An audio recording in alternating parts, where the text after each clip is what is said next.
Okay, everybody, we're jumping into the Genesis process 3, and what we're going to learn is a little bit about why we react versus respond.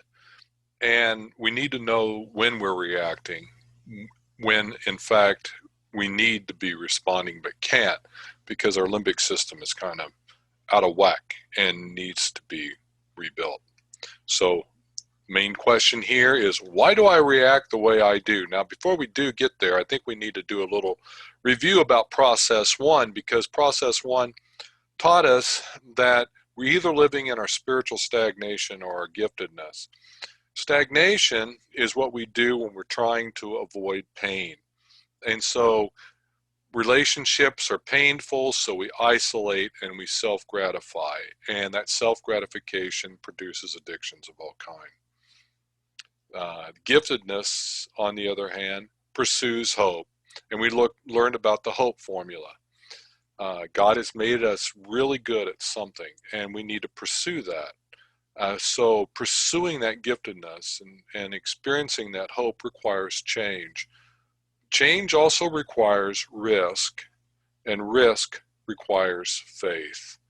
So we need to trust. We need to learn to not isolate anymore. We need to learn to put our faith in a new process and new experiences. Process 2 taught us that because stagnation is the result of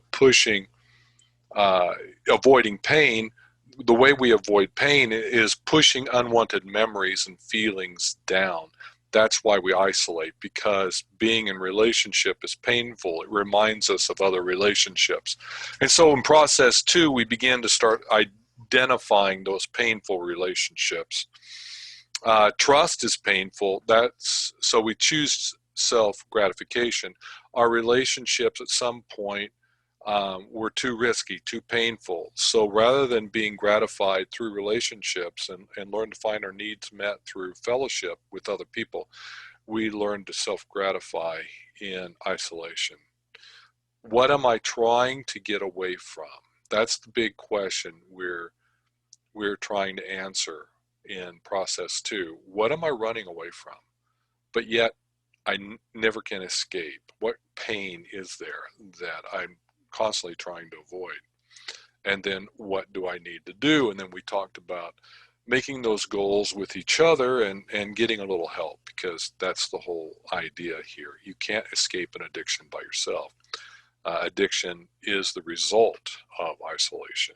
So further isolation isn't the answer. Well, and so who do I get to help me with what I need to do?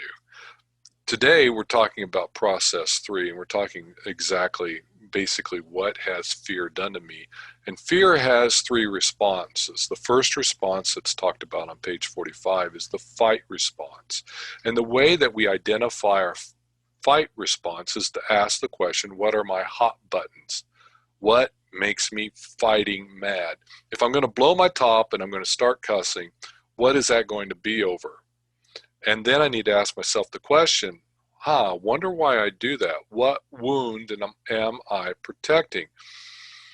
And that's a good question to ask, and it's not going to be evident real easy, but if we keep tracing it and talking about it with our friends, we'll get it figured out. So what name do I give my hot button? We got to name the hot button. That's something that we have to do. If I put a name on my hot button, what would that, because we're not going to just talk about our hot button in process 3. This is going to keep repeating itself. So I need to name my hot buttons. So I want you guys to come up with a name for your hot button, okay? And how does this hot button affect your relationships? When your hot button gets pushed and you react, what happens to all your relationships around you? Okay, you need to really think this through, because this is going to be really key when we come to our double bind in the next process 4, because if we haven't thought that through, we won't give up our hot button. Okay, the second way fear is revealed is in our flight reaction. And so I need to ask myself the question, what I'm afraid might happen when I am fearful? What is it that I am running from? Now, I threw procrastination in there because so many times procrastination is just about avoiding something that I don't want to do because I'm afraid of something. That's big for me. It might not be for you, but I just kind of throw that in there. But that's what we're going to be working through on page 48 in the questions. So what emotions, when I think about that, what emotions am I trying to avoid? Now, we can't avoid this. We have got to dive in the middle of this, because a little saying we're going to have is that we must feel to heal. We must feel to heal. We've got to go back there, and we've got to remind ourselves of what we felt and why we do what we do. Because remember, stagnation and addiction is about avoiding pain. We're not going to avoid it anymore. And so, what is unresolved? There are items in our life that when we run away from, it doesn't fix anything, okay? Because nothing goes away until it's resolved. So what do I need to work toward resolution? And how is my running away, my flight, affecting my relationships when I just, for whatever reason, just leave, okay? I may just do it mentally, but I just leave, and all of a sudden those relationships get broken off. What is the effect on my people that I love? And then lastly, the third response to fear is freezing. And so I have to ask myself, when do I go numb, and when do I fail to stand up for myself, and instead I just stay silent? I don't stand up for myself. I just cave in and just buckle under. I just go numb. Okay, in those situations, we've got to identify that, because that's fear, and there's something behind that. And so we have to find out what that is, and then ask ourselves the question: how does my going numb affect my relationships? This is key. That key question of how it affects my relationships, and all the three manifestations of fear, whether it's fight, flight, or freeze. We've got to understand this, because it's relationships that's going to give us the motivation to get out of the isolation, so that I can grow and change and see hope born in my life. Now, what we are doing up until this point is recognizing the need to reprogram our limbic brain's fear controls through new experiences. Up until process 3, we've been talking about change, but really unfolding a process of change hasn't really happened. We've just kind of given ourselves the working parts.